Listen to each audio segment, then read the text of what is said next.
Welcome back to Building on a Budget Models. This is part 4 of the Jaguar XJ220 build. I started by using a medium width brush with some Revell semi-gloss black to do some of the window trim.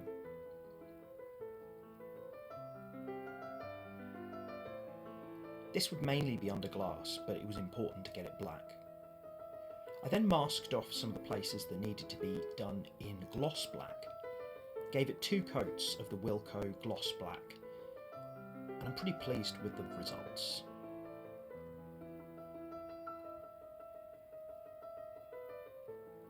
I then moved on to doing the windows. I bought this Zero Designs window trim, which is based on the Tamiya XJ220, but since the scale is the same, I thought that it would work. The front window isn't quite as long as it needs to be. So after attaching the mask, I used some masking tape to enlarge the mask a little. It's important to put these on the inside of the glass, as that will give the most polished finish. Never stick them down too hard so you can adjust them afterwards.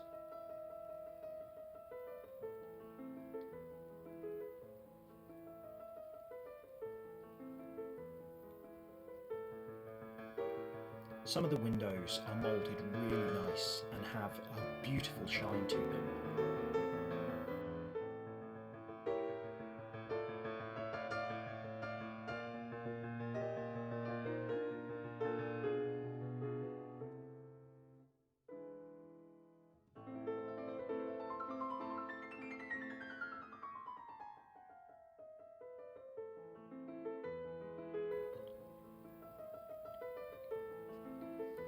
Here I'm using low-tack masking tape to measure out the shape of the window that the mask from Zero Designs didn't quite cover.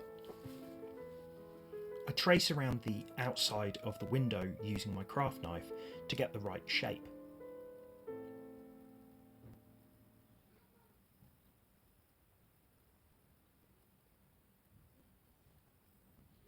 I then mask off the outside of the glass with the low-tack masking tape so that I don't get any overspray onto places where I don't want the paint to be. I then do 2 coats of Wilko satin black, and I'm pretty pleased with the finish.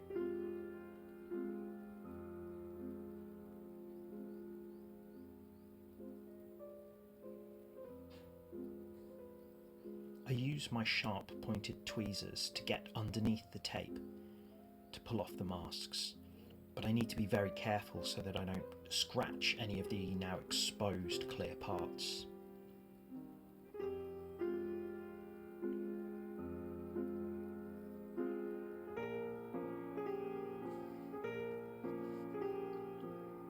It's left a really nice, crisp edges on the black.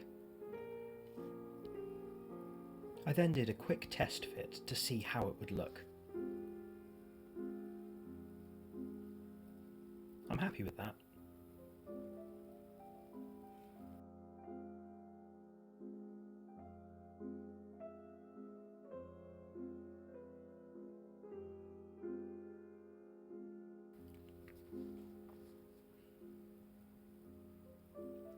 The masks on the engine cover glass weren't exactly the right shape, so where the black had missed out, I later went over with a black Sharpie, and the colour match was fine.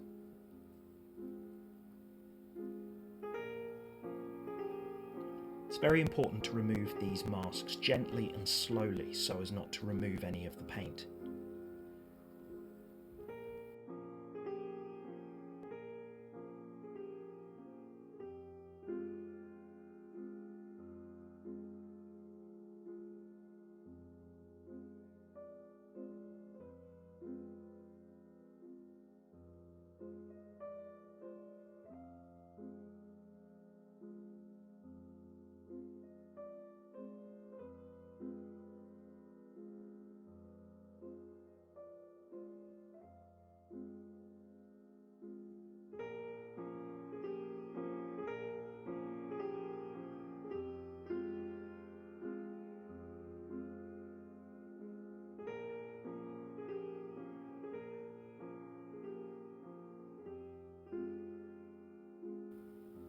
The sunroof section needed a smoke finish, so after peeling off the mask I gave it a single coat of Tamiya TS71 whilst leaving the rest of the masks.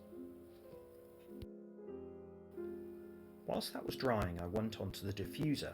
When I looked at my walk around it seemed to be a kind of dark silver, but then when referring to other pictures of the car it seemed to be more often a black gloss.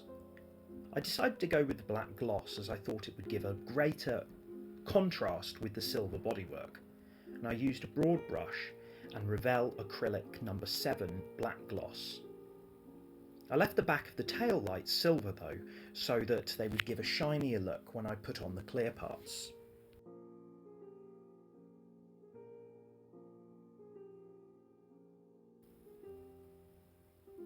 I used progressively narrower brushes to get into some of the fine details, being careful not to get any on the silver bodywork.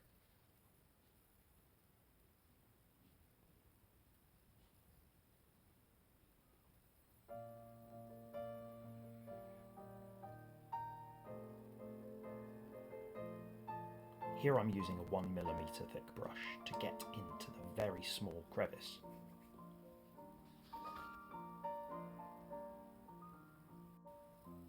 The final part of the engine that needed to be fitted was the exhaust. I'd first painted the exhaust in the same silver metallic paint that I'd done the bodywork, and I would add some weathering to it later.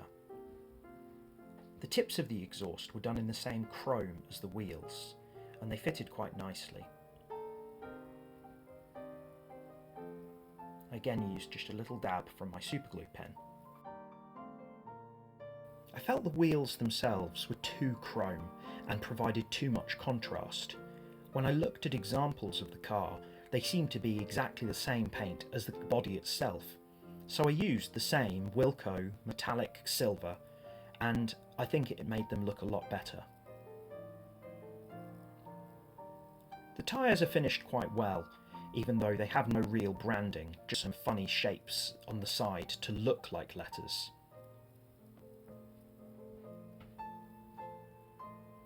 The centre caps fitted and were glued in place with a little dab of superglue. I'll add the decals later.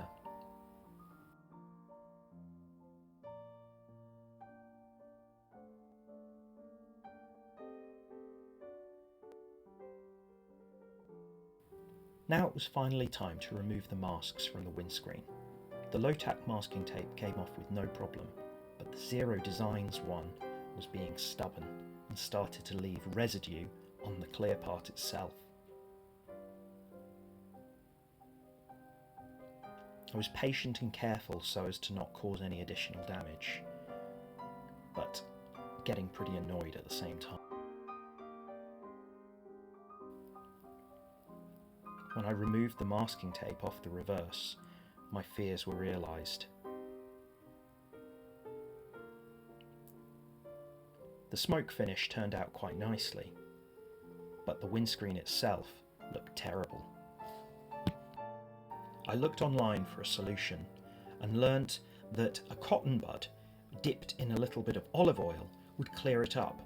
After a bit of hard work, it looked fantastic. Try this at home if you have the same problem as I did.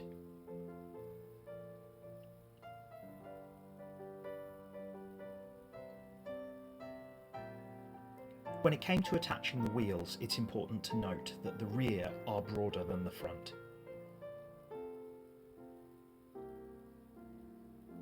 They went on quite easily, but they will not roll.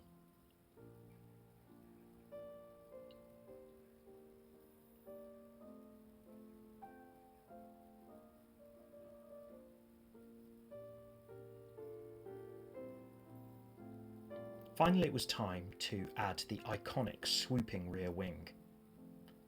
I did a test fit first to see that I was happy with its position, but chose to sand down one of the struts to make it fit a little easier.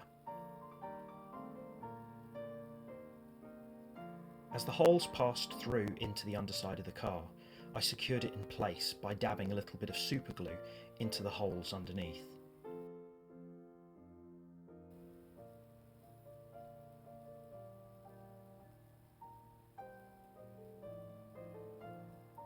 and that is done.